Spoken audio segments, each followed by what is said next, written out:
Yeah, an exciting match. I think a little advertisement for the MLS. I think that's maybe MLS at its best.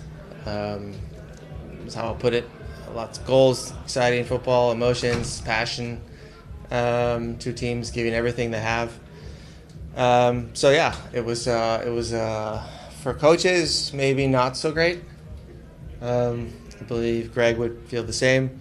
I think Galaxy had a very good performance tonight, and it took our very best to beat them.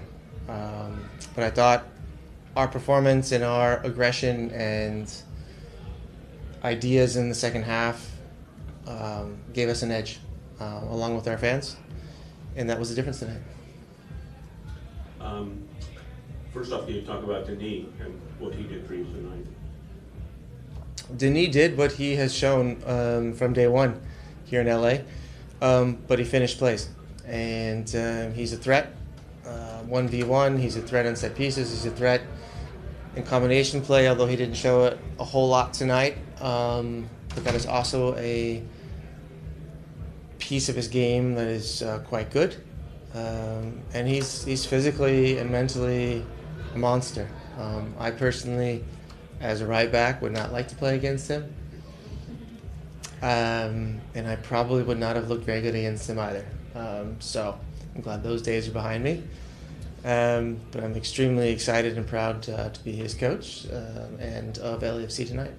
Can you talk about just the emotion of the back and forth, especially near the end of the game? You get the second goal, they bring Dayon off the bench, and boom, right away with a beautiful goal, and then to win it in stoppage. Just the ups and downs of that emotional game. To be honest with you, I felt the way we came out in the second half and stepped up a little higher and pressed, changed our organization midfield a little bit. I felt we had a very good hold of the game and the tempo of the game. And a lot of balls we won in the midfield created some dangerous opportunities. And I had a good feeling if we just were able to maintain that pressure throughout the second half, we would come up with a winner. And even though we did concede the second goal, there's still 30 minutes to play. And they had made a bunch of changes and sort of come a little unraveled tactically. And we have not yet, or hadn't yet in that moment of the game. And so it was still in our favor, even though it was 2-2 late. I didn't expect to obviously score in the last minute, but I did have still a very good feeling moving into overtime we would still find the winner. Steve, over here, you kind of just touched on it a little bit, but kind of taking that time to make those subs, is that more in the tactics, more in your belief of like finding that winner? But I also asked Matt, like, you're kind of thinking in those moments kind of maybe a little bit ahead, but the game's not over yet. Could you just explain how you kind of go through those progressions there? Yeah, we go through these moments before the game as coaches, and we discuss every possible outcome, every possible sub, with the availability we have on the bench, and go through all the scenarios. And this scenario we also went through, realizing you only have 3 moments, including overtime, to make subs, excluding halftime, and then between the breaks of overtime, and only 5 players and no more, unless there's a concussion. So we went through it, and we felt the guys in the field still were in the game and did a good job.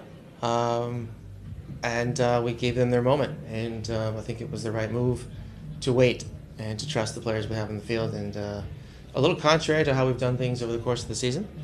But in a game where there is 30 extra minutes, you kind of have to see it as a third half. And 2 quick ones. Gareth Bale's injury, if any, just update on that or what that is, what he's dealing with, and then just overall general atmosphere question on the experience today here. Yeah, no more injury to report. He should be back in training very soon, the next couple of days. And so in the next round, we should have a full roster. Giorgio saw some of the game tonight in the end, but he'll be ready to go as well. So that's great moving forward. We will have all options moving forward. And yeah, I mean, if I'm a fan, I think I'm going home happy. If I'm an MLS exec, I'm going home happy as well. So it was a great night for us. Obviously, for the opponent, not so much. Their season ends, but congratulations to them on having a very strong end of the season and a strong performance tonight. It's always tough to beat the Galaxy, and no matter where it is, at their place, our place, or possibly at the Rose Bowl.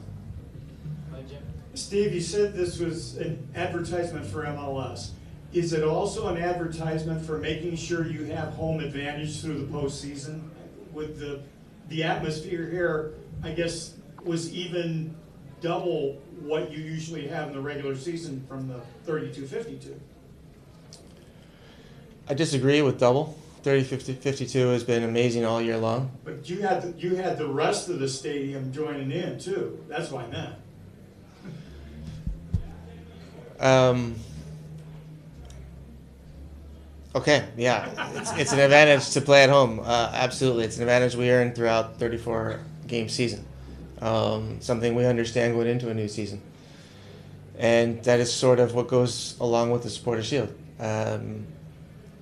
But to be honest with you, against this particular opponent, I'm not sure home field advantage means anything. And I think we saw in all of the playoff games so far, I'm not sure home field advantage is the deciding factor.